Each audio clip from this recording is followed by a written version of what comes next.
Bapak tadi Bapak sebut akan dibersihkan setelah 100 hari kerja. Itu maksudnya ada reshuffle atau gimana sih Pak? Kan bahasa Indonesia kan jelas kan. Diartikan sendiri aja ya Pak.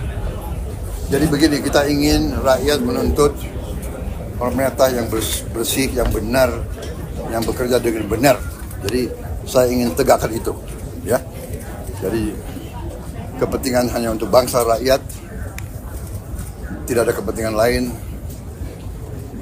Yang tidak mau bekerja benar-benar untuk rakyat, ya saya akan singkirkan. Ya, mau lebih jelas lagi? Boleh Pak. Ya. Oke Pak. Oke, terima kasih.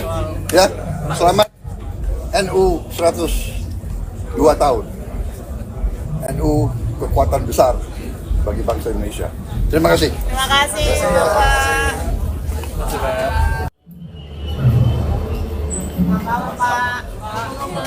Bapak tadi Bapak sebut akan dibersihkan setelah 100 hari kerja. Itu maksudnya ada reshuffle atau gimana sih Pak? Kan bahasa Indonesia kan jelas kan. Diartikan sendiri aja ya Pak. Jadi begini, kita ingin rakyat menuntut pemerintah yang bersih, yang benar, yang bekerja dengan benar. Jadi saya ingin tegakkan itu, ya. Jadi kepentingan hanya untuk bangsa rakyat, tidak ada kepentingan lain. Yang tidak mau bekerja benar-benar untuk rakyat, ya saya akan singkirkan. Bismillahirrahmanirrahim. Assalamualaikum warahmatullahi wabarakatuh. Sahabat Dr. Tifa dimanapun Anda berada, jumpa kembali dengan channel yang mengantar Anda memasuki peradaban baru manusia dengan bekal keimanan, kecerdasan, dan kebenaran. Amin. Hari ini saya akan mengajak Anda untuk membahas, haruskah Prabowo merampingkan kabinet setelah 100 hari? Harus nggak menurut Anda? Waktu adalah ujian terbesar bagi seorang pemimpin. Dalam 100 hari pertama, fondasi kepemimpinan mestinya sih sudah diletakkan ya, arah juga sudah ditentukan. Tapi apa yang terjadi jika dalam 100 hari ini tuh justru tidak ada perubahan apapun? Jadi itu kabinetnya gemuk, kabinetnya besar, efektivitasnya kok kecil ya? Ya, artinya kita mesti lihat juga ya, sejumlah negara maju memiliki kabinet yang ramping. Amerika Serikat baru-baru ini punya presiden baru juga, Donald Trump ya, presiden lama tapi baru ya. Hanya punya 15 menteri.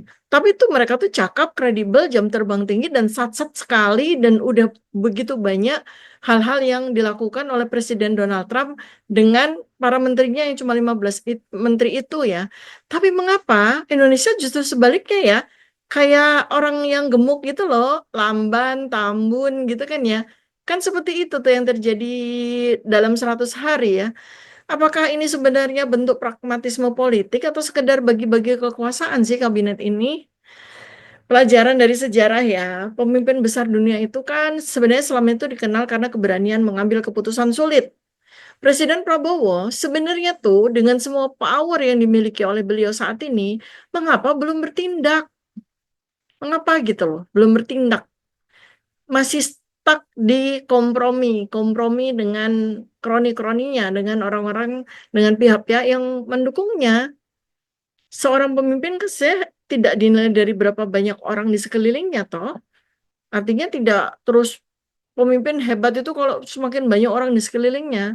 Tapi sebenarnya kan dari seberapa besar keberanian untuk bertindak dengan benar.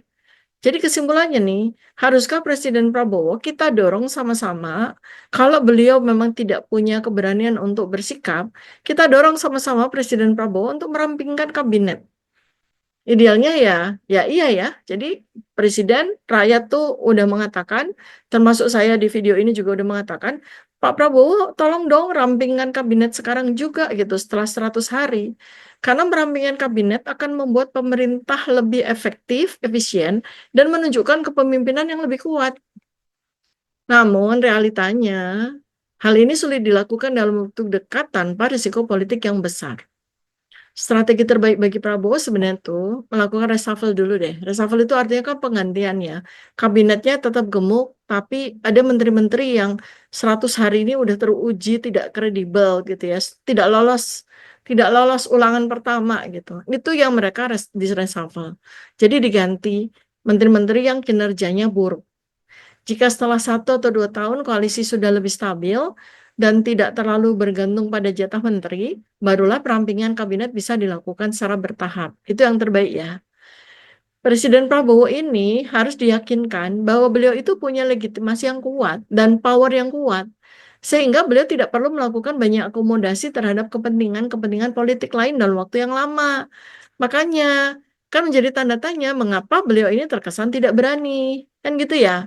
Padahal kemenangan besar di Pilpres, legitimasi politik kuat. Seharusnya Presiden Prabowo bisa lebih tegas dalam membentuk kabinet yang efektif tanpa terlalu banyak kompromi politik.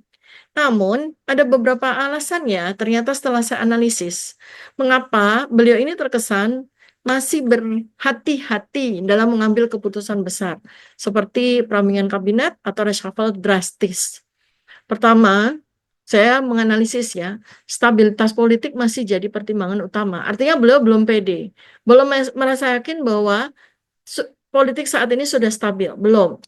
Jadi koalisi besar yang kompleks, meskipun Prabowo punya legitimasi kuat, beliau ini kan tetap memimpin koalisi besar yang mencakup berbagai partai kan, Golkar, PAN, PKB, macam-macam.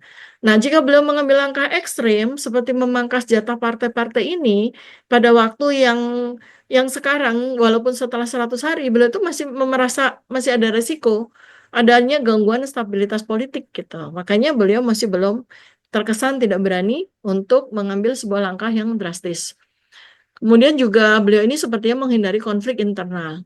Sejarah politik Indonesia menunjukkan bahwa presiden yang terlalu frontal dalam memangkas kepentingan elit Indonesia ya sering menghadapi perlawanan balik dari dalam pemerintahan sendiri. Nah, ini mungkin yang jadi pelajaran atau jadi pemikirannya Presiden Prabowo juga ya. Walaupun sebenarnya saya wonder aja gitu, karena Presiden Prabowo ini kan legitimasi politik itu jelas, powernya itu jelas gitu loh. Jadi sebenarnya nggak perlu harus tidak berani-berani.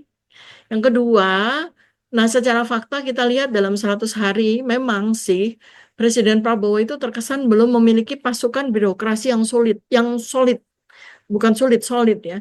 Jadi pasukan birokrasinya beliau itu memang belum terlihat solid ya. Kan kemana-mana masih sama Mayor Teddy aja gitu kan. Artinya belum kelihatan beliau itu kalau kemana-mana itu dengan pasukan birokrasi yang solid dan yang loyal.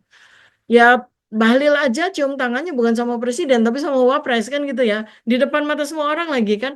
Artinya disitulah terlihat belum adanya soliditas dalam pasukan birokrasinya beliau, termasuk kabinetnya. Kan ini memang rada-rada berbeda dengan JKDK nih. JKDK, presiden yang kemarin tuh saya sebut JKDK ya, yang membangun jaringan loyalis di birokrasi selama ya 10 tahun sih. Presiden Prabowo masih harus membangun sistem dulu agar kebijakan-kebijakannya bisa dieksekusi tanpa ada anulir-anulir ya dari internal yang belum solid. Jika beliau langsung memangkas banyak menteri tanpa fondasi yang kuat, kelihatannya bakal terjadi perlawanan birokrasi yang akan memperlambat jalannya pemerintahan. Itu tuh ya analisis saya ya. Kemudian berikutnya lagi adalah beliau tuh tampaknya juga menghindari gegeran awal dalam pemerintahan gitu. Nggak mau terjadi chaos di dalam pemerintahan di awal. 100 hari pertama kan biasanya kalau di Indonesia ya itu periode pemanasan bagi pemerintahan baru. Memang gaya Asia ya yang lambat-lambat gitu ya. Walaupun sebetulnya itu dalam era digital seperti sekarang ini udah nggak bisa lagi nih kita berlambat-lambat dalam segala sesuatu sebenarnya. Ya tapi maklum ya ini presidennya lansia, kabinet-kabinet isinya juga para lansia ya. Jadi memang masih seperti itulah 100 hari itu pemanasan. Padahal kan harusnya udah ngegaspol ya.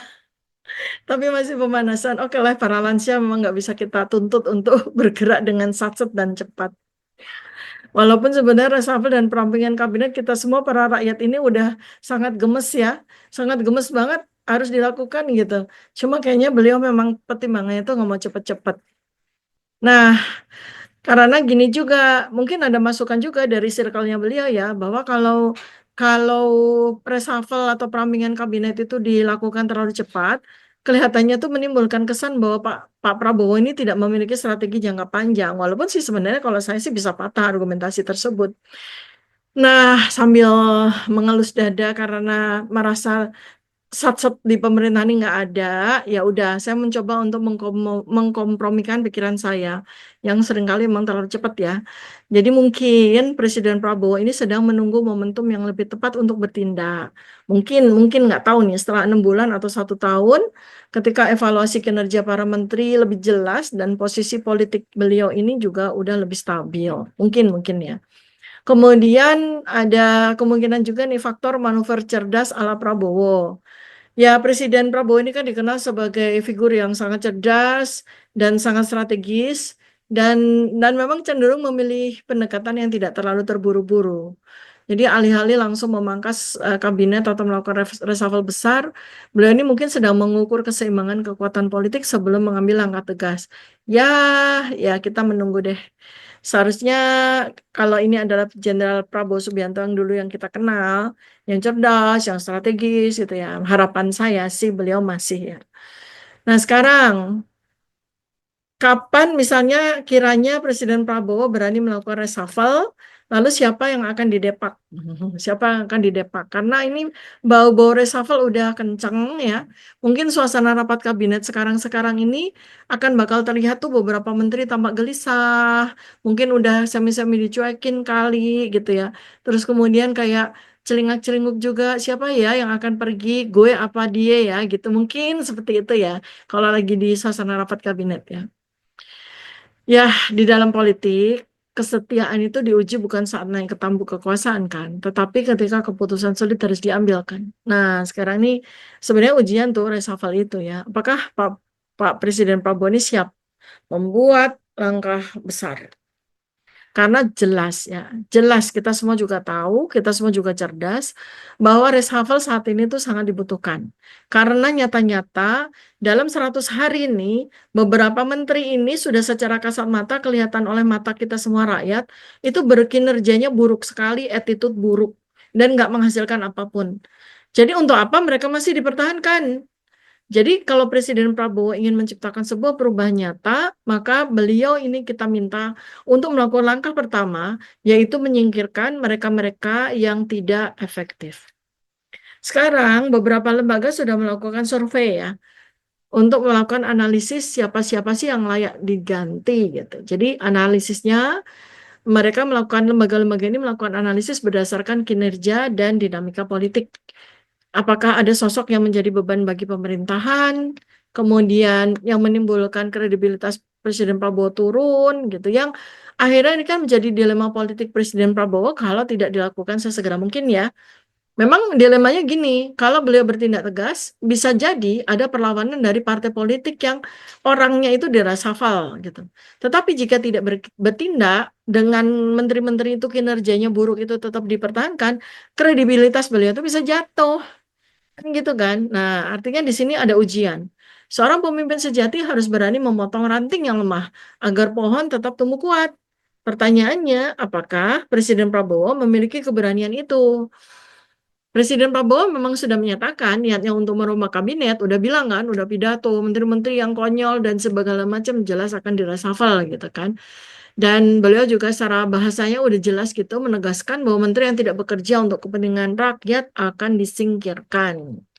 Jadi emang benar sih reshuffle kabinet di setelah 100 hari ini benar-benar harus dilakukan ya karena ada beberapa tujuan penting yang mesti dipenuhi dengan reshuffle kabinet ini. Satu, menteri-menteri yang berkinerja buruk itu akan mengurangi efisiensi pemerintah dalam bekerja. Maka dengan mengganti menteri yang kinerjanya kurang optimal, diharapkan program pemerintah dapat berjalan secara lebih efektif. Kemudian yang kedua, ke kalau kelamaan menteri-menteri yang buruk ini dibiarkan aja di kabinet, itu akan membuat justru stabilitas politik yang diharapkan Presiden Prabowo tidak akan terjadi. Justru akan makin instabil. Maka perombakan atau reshuffle ini dapat digunakan untuk mengakomodasi kepentingan politik dan justru memastikan dukungan dari berbagai pihak yang memang benar-benar bisa bekerja secara efisien, efektif, dan capable. Yang berikutnya ya menyesuaikan dengan tantangan baru karena ini kan dunia ini cepat sekali ya pergerakannya gitu. 100 hari itu lama loh. Ya, artinya udah di depan mata itu udah ada tantangan baru yang mesti segera dihadapi oleh pemerintah kan. Situasi dan tantangan nasional maupun global itu aduh perubahannya tuh cepet banget. Sehingga benar-benar memerlukan penyesuaian yang secepat mungkin. Kalau emang nggak efektif udah ganti, yang nggak efektif udah ganti, buruk ganti gitu. Nah, sekarang siapa sih yang oleh para lembaga survei itu sudah dianalisis memiliki kinerja buruk dan ya udah diganti aja gitu. Udah ada nama-nama ya. Udah ada nama-nama. Jadi sudah ada masukan dari publik dan ada masukan dari pakar ya. Beberapa pakar sudah menyarankan agar Presiden Prabowo melakukan evaluasi berkala dan tidak ragu untuk merombak kabinet jika diperlukan. Ini termasuk saya menyarankan ya. Saya termasuk yang menyarankan ini di dalam video ini kan. Dan rujukannya berdasarkan dari survei yang dilakukan oleh Celios, Center for Economic and Law Studies, dirilis 21 Januari 2025. Celios ini menganalisis beberapa menteri dalam kabinetnya Presiden Prabowo ini dinilai memiliki kinerja yang kurang memuaskan, bahkan jauh dari memuaskan selama 100 hari pertama pemerintahan Presiden Prabowo. Meskipun survei menunjukkan beberapa menteri dengan kinerja kurang memuaskan itu, tapi keputusan untuk melakukan reshuffle kan sepenuhnya di tangan Presiden Prabowo. Ya saya, para pakar, dan ya pokoknya yang orang-orang yang sudah memberikan usulan atau evaluasi itu ya merupakan sebuah pertimbangan untuk Presiden melakukan eh, keputusan, karena keputusan benar-benar di tangan Presiden kan. Jadi evaluasi menyeluruh, pertimbangan strategis tentu menjadi dasar dalam menentukan langkah selanjutnya untuk memastikan efektivitas pemerintah kan. Jadi indikator evaluasi menteri yang layak direshuffle dan layak dipertahankan tuh tentu saja dari kinerja kebijakan. Apakah kebijakan yang diterapkan berhasil atau malah justru menimbulkan masalah nih? Lalu kemudian kepuasan publik, seberapa besar dukungan atau ketidakpuasan masyarakat terhadap menteri tersebut? Lalu stabilitas politik. Apakah keberadaan menteri ini memperkuat atau justru memperlemah stabilitas politik Presiden Prabowo? Kemudian efeknya di ekonomi. Apakah kebijakan para menteri ini memberikan dampak positif atau negatif nih bagi perekonomian negara? Kemudian berikutnya, ada nggak isu kontroversial ataupun skandal yang mereka lakukan dalam 100 hari ini yang melemahkan kredibilitas mereka maupun kredibilitas pemerintah? Berdasarkan indikator ini, berikut ya analisis mendalam dari beberapa pakar, beberapa lembaga mengenai 5 menteri yang paling mungkin direshuffle. Pertama itu adalah Natalius Pigai, Menteri Hak Asasi Manusia, Menteri HAM. Skor kepuasan publik tuh paling jelek, minus 113 poin menurut surveinya Celios. Pigai dinilai gagal dalam menangani berbagai dugaan pelanggaran HAM dan kurang menunjukkan langkah konkret dalam menjalankan tugasnya. Kinerja kebijakannya itu tidak terlihat adanya blueprint atau langkah-langkah strategi yang jelas dalam penyelesaian kasus-kasus pelanggaran HAM berat. Dia, si Pigai, tidak menunjukkan upaya signifikan dalam memperkuat perlindungan HAM bagi kelompok rentan, nggak ada kelihatan sama sekali. Kemudian kelompok aktivis HAM dan masyarakat juga, masyarakat sipil nih, udah mengkritik juga kepemimpinannya tuh pasif sekali, nggak kelihatan apapun, 100 hari. Lemahnya kebijakan HAM berpotensi, ini yang nggak dipahami oleh Pigai mungkin ya, lemahnya kebijakan HAM itu berpotensi mengundang kritik dari dunia internasional dan sangat berpengaruh terhadap stabilitas politik. Mengingat pihak global funder ya dan investor itu sensitif sekali loh dengan isu HAM. Berisiko kemungkinan dan kalau membiarkan Piga terus ada di kabinet, ini berisiko memicu ketegangan sosial dan bahkan bisa menurunkan citra pemerintahan Presiden Prabowo. Jadi kemungkinan di reshuffle-nya itu sangat tinggi. Kalau pakai bintang itu bintang 5 bintang nih. Jadi kemungkinan di reshuffle amat sangat tinggi. Kedua adalah mantan menteri yang sekarang jadi menteri dan benar-benar syarat dengan kontroversi ya. Namanya Budi Aristiadi nih, yang sekarang jadi Menteri Koperasi dan UKM. Menurut survei Celios, skornya negatif minus 61. Budi Ari dianggap tidak memiliki terobosan apapun dalam pengelolaan koperasi. Kebijakan koperasi juga masih stagnan, tidak ada inovasi signifikan sama sekali. Tidak ada terobosan dalam mendukung UMKM yang kesulitan gara-gara pandemi. Banyak sekali pelaku UMKM merasa tidak mendapat dukungan dari kementeriannya. Padahal udah 100 hari. 100 hari itu lama loh, 3 bulan lebih. Namanya bahkan akhir-akhir ini juga tercoreng akibat skandal yang melibatkan anak buahnya pada saat dia masih di Komdigi ya, Kominfo waktu itu, Kementerian Komunikasi dan Informasi, sekarang jadi Komdigi, Kementerian Komunikasi dan Digital. Terkait apa? Kasus pencurian data dan dugaan kerjasama dengan Judol, operator Judol. Ini, aduh, menjadi beban politik banget ya bagi Presiden Prabowo jika tidak segera diganti. Karena dari awal ketika Budi Ari ini masuk kabinet, aduh, semua rakyat juga, hah? Orang yang terlibat dalam skandal pencurian data dan operator judol kok dimasukkan, komprominya itu terlalu tinggi gitu ya. Jadi ini kemungkinan di reshuffle menurut beberapa survei sangat tinggi. Yang ketiga itu si gas LPG 3 kilo nih, Bahlil Lahadalia nih, Menteri Energi dan Sumber Daya Mineral ya, SDM. Skornya minus 41. Bali dikritik, jelas ya, dikritik kebijakan penghapusan pengecer LPG 3 kilo yang benar-benar menimbulkan polemik dan berdampak negatif pada pedagang kecil serta masyarakat umum. Kebijakan penghapusan pengecer LPG 3 kilo yang tiba-tiba nggak ada hujan, nggak ada angin, menuai protes besar dari masyarakat kecil, menghasilkan korban dengan meninggalnya beberapa lansia karena kelelahan antri LPG 3 kilo ini. Dan ini benar-benar tragedi besar dalam 100 hari pemerintahan Presiden Prabowo. Dan nggak ada intensi, nggak ada empati, bahkan soal LPG 3 kilo pun masih dibawa menjadi bahan tertawaannya si Bahlil Lahadalia ini, bahan candaan. Jadi benar-benar yang tidak ada empatinya sama sekali dengan masyarakat kecil ya. Dan Bahlil ini tidak ada langkah konkret dalam mengamankan ketahanan energi nasional apapun, bahkan kebijakan energi yang tidak populer ini akan bisa merusak citra pemerintahan Presiden Prabowo. Jadi berpotensi memicu ketidakpuasan di kalangan koalisi pendukung Prabowo sendiri, belum apalagi di kalangan oposisi ya, di kalangan koalisi pendukung Presiden Prabowo aja bakal memicu ketidakpuasan ini. Jadi kemungkinan di reshuffle-nya itu tinggi loh, ya. Kemudian yang keempat, ini adalah Satrio Sumantri Brojonegoro nih, Mendikti Sains Tekti, Menteri Pendidikan Tinggi Sains dan Teknologi, Mendikti Sains T. Gimana sih itunya singkatannya, pokoknya gitulah ya. Berdasarkan survei ini, surveinya bukan Selios tapi Indonesia Social Insight, IDSite, Satrio mendapatkan penilaian negatif dari 78,8 responden.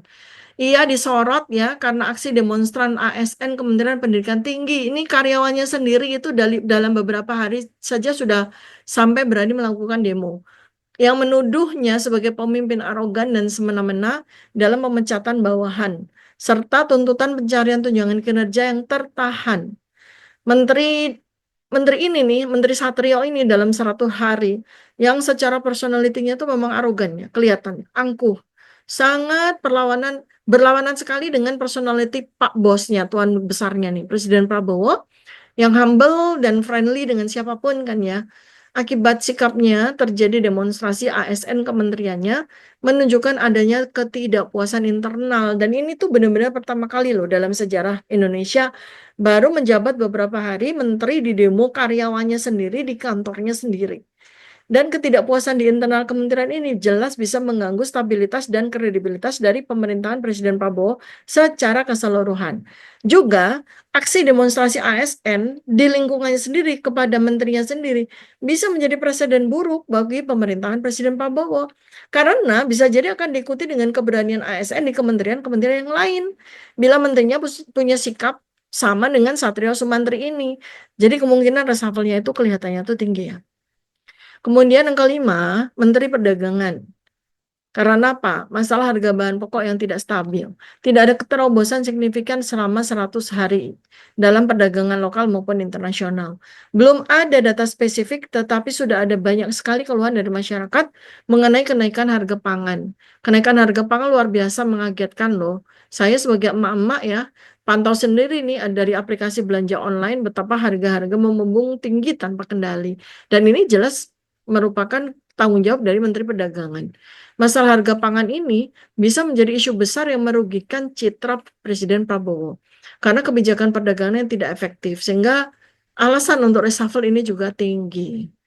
Jadi kesimpulannya, dari 5 menteri di atas, ya, Natalius Pigai dan Budi Aris Setiadi memiliki kemungkinan tertinggi untuk di-reshuffle, mengingat skor kepuasan publik yang sangat rendah dan dampak negatif dari kebijakan mereka. Bahlil Lahadalia dan Satrio Sumantri juga berisiko tinggi untuk diganti, terutama karena kebijakan yang tidak populer dan protes dari internal. Menteri Perdagangan memiliki risiko lebih rendah tetapi tetap perlu diawasi. Jadi simpulannya adalah Presiden Prabowo kemungkinan besar akan mempertimbangkan reshuffle. Harapan kita semua ya untuk memperbaiki efektivitas pemerintahannya dan memastikan kebijakannya lebih sejalan dengan janji kampanyenya. Dan bukankah pejabat itu tugasnya adalah melayani rakyat? Jadi kalau tidak mampu melayani rakyat, kenapa Presiden mesti ragu untuk pecat? Tulis pendapat kalian di kolom komentar ya. Jangan lupa like, subscribe, share, dan nyalakan lonceng notifikasi agar tidak ketinggalan analisis anti-mainstream lainnya dari Dr. Tifa. Sampai jumpa di video berikutnya. Assalamualaikum warahmatullahi wabarakatuh. Salam kebenaran.